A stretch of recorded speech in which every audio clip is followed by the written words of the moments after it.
सवाल नंबर 1, इनमें से कौन से नबी ने शादी नहीं की थी? आपके ऑप्शन है ये। ए हज़रत मूसा अलैहिस्सलाम, बी हज़रत ईसा अलैहिस्सलाम, सी हज़रत याहिया अलैहिस्सलाम, डी हज़रत जकरिया अलैहिस्सलाम। आपका टाइम शुरू होता है अब।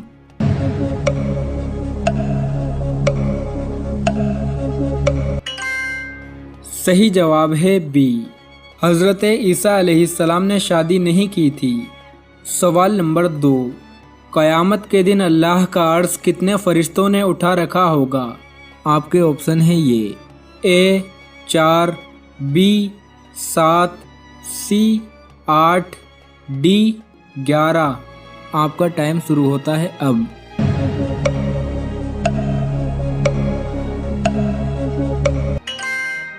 सही जवाब है सी, क़यामत के दिन अल्लाह का अर्श 8 फरिश्तों ने उठा रखा होगा। सवाल नंबर 3, मस्जिद में क्या खाकर जाना मना है? आपके ऑप्शन है ये। ए आलू, बी सेब, सी अनार, डी कच्ची प्याज। आपका टाइम शुरू होता है अब।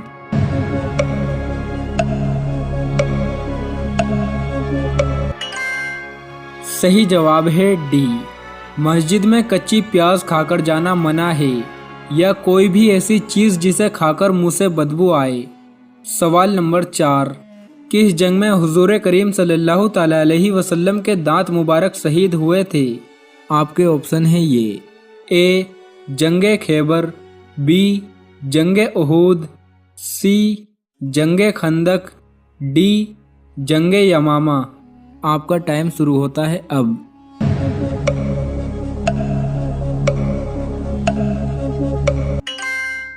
सही जवाब है बी, जंगे उहूद में हुजूर करीम सल्लल्लाहु ताला अलैहि वसल्लम के दांत मुबारक शहीद हुए थे।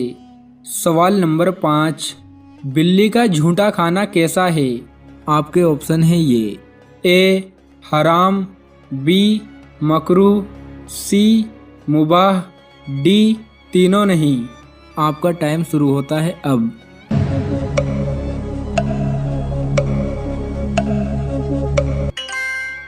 सही जवाब है बी, बिल्ली का झूठा खाना मकरूह है।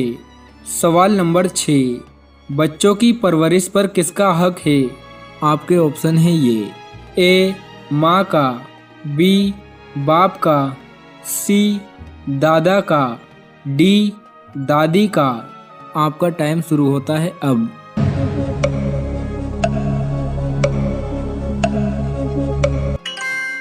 सही जवाब है ए, बच्चों की परवरिश पर माँ का हक है। सवाल नंबर 7, कुरान शरीफ में नाम मोहम्मद कितनी मर्तबा आया है? आपके ऑप्शन है ये। ए 2 मर्तबा, बी 4 मर्तबा, सी 6 मर्तबा, डी 8 मर्तबा। आपका टाइम शुरू होता है अब।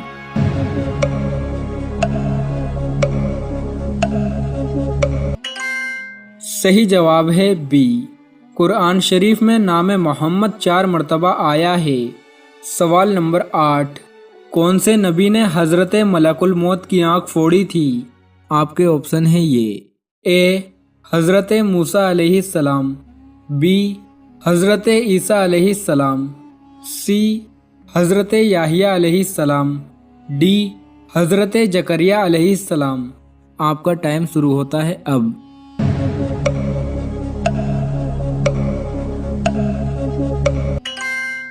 सही जवाब है ए, हज़रत मूसा अलैहिस्सलाम ने हज़रत मलकुल मौत की आंख फोड़ी थी। सवाल नंबर 9, जिन्नात कहाँ नमाज पढ़ते हैं? आपके ऑप्शन है ये।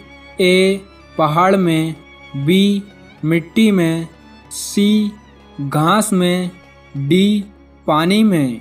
आपका टाइम शुरू होता है अब।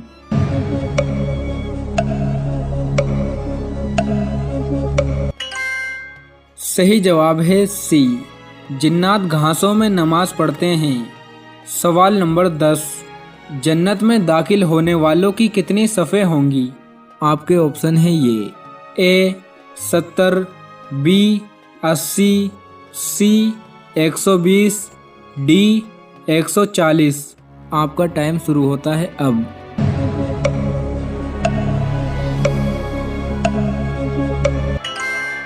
सही जवाब है सी, जन्नत में दाखिल होने वालों की 120 सफ़े होंगी। सवाल नंबर 11, सूरह यासीन में कुल कितने हुर्फ हैं? आपके ऑप्शन हैं ये, ए 2000, बी 3000, सी 4000, डी 5000। आपका टाइम शुरू होता है अब।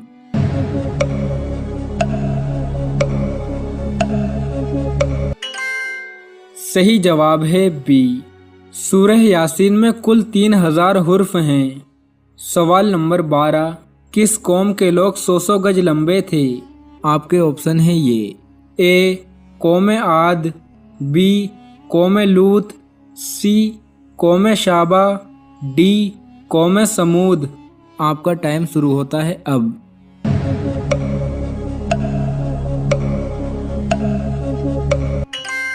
सही जवाब है ए, कौम आद के लोग 100 गज लंबे और ताकतवर थे। सवाल नंबर 13, हफ्ते में कितने दिन जन्नत के दरवाजे खोले जाते हैं? आपके ऑप्शन हैं ये, ए 1 दिन, बी 2 दिन, सी 3 दिन, डी 4 दिन। आपका टाइम शुरू होता है अब।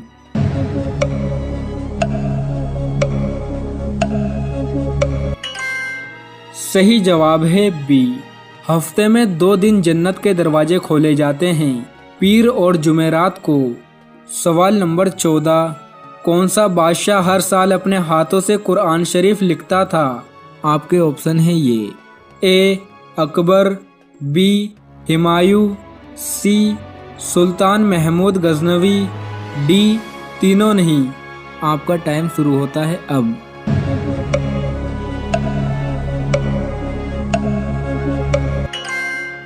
सही जवाब है सी, सुल्तान महमूद गजनवी हर साल अपने हाथों से कुरान शरीफ लिखते थे। सवाल नंबर 15, केला किस वक्त खाना जानलेवा है? आपके ऑप्शन हैं ये, ए सोते वक्त, बी अंडा खाने के बाद, सी अचार खाने के बाद, डी दूध पीने के बाद। आपका टाइम शुरू होता है अब।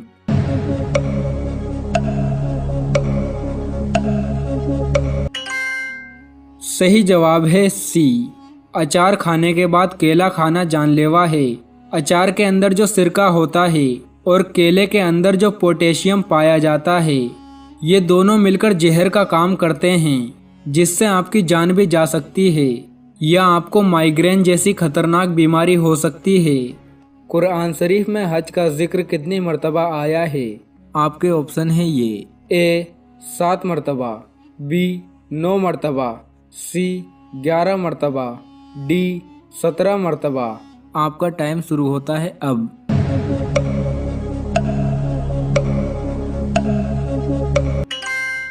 सही जवाब है सी, कुरान शरीफ में हज का जिक्र 11 मर्तबा आया है। हजरत मूसा अलैहिस्सलाम का कौन सा जानवर जन्नत में जाएगा? आपके ऑप्शन हैं ये, ए भेड़, बी बकरी, सी ऊंट, डी गाय। आपका टाइम शुरू होता है अब।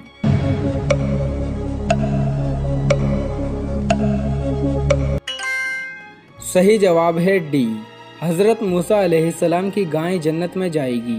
नमाज में बिस्मिल्लाह पढ़ना वाजिब है क्या? बिस्मिल्लाहिर्रहमानिर्रहीम नमाज की पहली रकत में पढ़ी जाएगी या हर रकत में पढ़ना वो लाजिम है? भाई लाजिम किसी रकत में भी नहीं है, सुन्नत है, बेहतर है। जब पहली रकत में आप अल्लाहु अकबर कह के नियत बांधते हैं तो सना पढ़ें, सना के बाद आऊज़ु बिल्लाहि मिनश्शैतानिर्रजीम, फिर बिस्मिल्लाहिर्रहमानिर्रहीम, फिर सूरह फातिहा पढ़ें। सूरह फातिहा के बाद अगर आप दरमियान से कहीं से तिलावत कर रहे हैं सूरत के, तो फिर बिस्मिल्लाह ना पढ़ें। अगर सूरत के शुरू से तिलावत कर रहे हैं तो फिर बिस्मिल्लाहिर्रहमानिर्रहीम दोबारा पढ़ें। और जैसे अलम तरा कैफ़ फ़अल रब्बुका पढ़ ली या कुल हुवल्लाह पढ़ ली, तो सूरत शुरू करने से पहले बिस्मिल्लाह पढ़ें आप, सुन्नत है। फिर जब दूसरी रकत के लिए आप खड़े होंगे तो फिर सूरह फातिहा से पहले बिस्मिल्लाह, और फिर जब सूरह फातिहा पढ़ के नई सूरत शुरू करेंगे तो बिस्मिल्लाह। अगर सूरत शुरू नहीं करते, कुरान के दरमियान से पढ़ते हैं, तो फिर बिस्मिल्लाह ना पढ़ें, क्योंकि बिस्मिल्लाह सूरत शुरू करने से पहले पढ़ना सुन्नत है। तो चाहे सूरह फातिहा हो या कोई नई सूरत हो, उससे पहले बिस्मिल्लाह आम हालात में भी पढ़नी चाहिए और नमाज में भी।